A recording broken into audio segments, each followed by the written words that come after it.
कनानी स्त्री का दृष्टांत।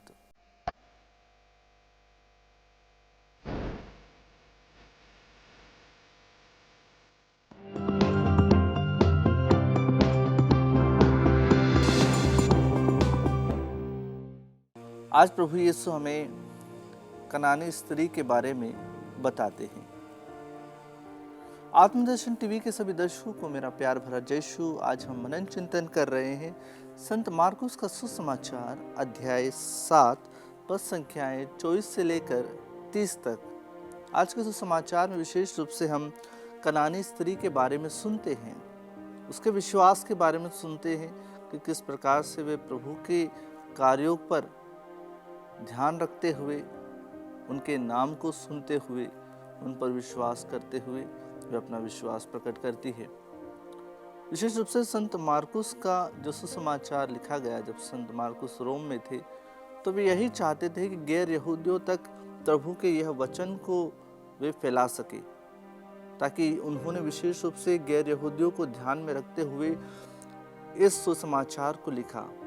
और हम विशेष रूप से कई बार पाते हैं कि प्रभु यीशु न केवल यहूदियों के लिए आए हैं, परंतु वे पूरी मानव जाति के लिए आए हैं।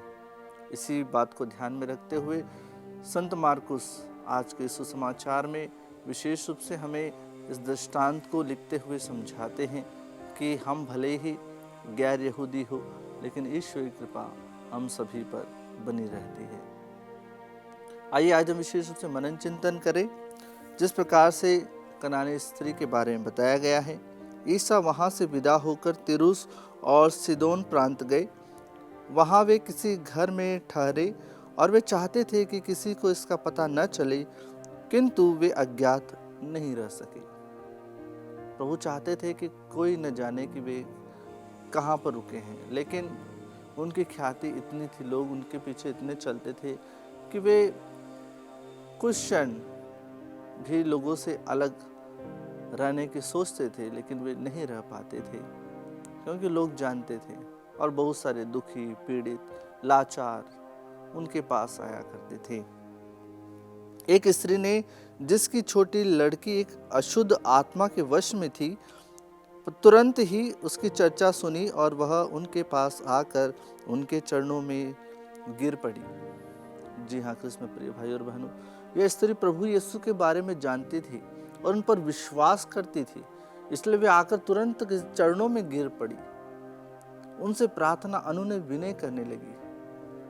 उसी तरह आज भी बहुत सारे लोग दुखी हैं, पीड़ित हैं, उन्हें भी प्रभु के श्री चरणों में जाकर गिरना है और अपने लिए, अपने परिवार के लिए विशेष रूप से आशीष मांगना है। जहाँ पर लोग दुखी हैं, जहाँ पर लोग पीड़ित हैं, जहाँ पर लोग सताए जाते हैं, उन सभी को आज प्रभु के पास जाते हुए प्रभु से विशेष कृपा मांगना है।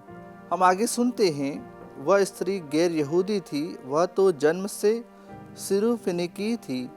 उसने ईसा से विनती की कि वे उसकी बेटी से अबदूत निकाल दे।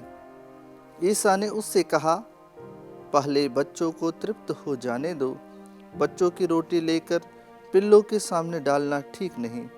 उसने उत्तर दिया, जी हाँ प्रभु, फिर भी पिल्ले मेज के नीचे बच्चों की रोटी का चूर खाते ही हैं।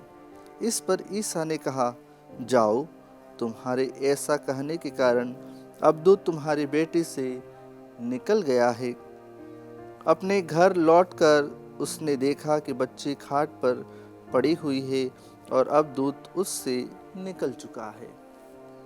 जी हाँ, कृष्ण प्रिय भाई और बहनों, हम इस स्त्री का विश्वास देख सकते हैं प्रभु के ऊपर, प्रभु के कार्यों के ऊपर, कि वे उसकी बेटी के लिए प्रार्थना करती हैं और उसकी बेटी चंगी हो जाती है। आज हमें भी विशेष रूप से उन सभी भाई और बहनों के लिए प्रार्थना करना है जो अबदूत ग्रस्त हैं, जो कई प्रकार की बीमारियों से पीड़ित हैं, जो दर दर भटक रहे हैं लेकिन कोई रास्ता नहीं मिल रहा है।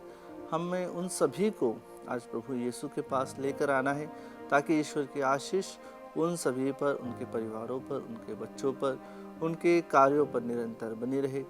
ईश्वर की कृपा उन सभी पर बनी रहे। इसके लिए आज हम विशेष रूप से प्रार्थना करते हैं। आप नीचे लिखे व्हाट्सएप नंबरों पर आप मैसेज कर सकते हैं, प्रार्थना की मदद मांग सकते हैं। हम आप सभी के लिए ज़रूर प्रार्थना करेंगे। विशेष आशीष प्रभु आपको प्रदान करे। आमीन।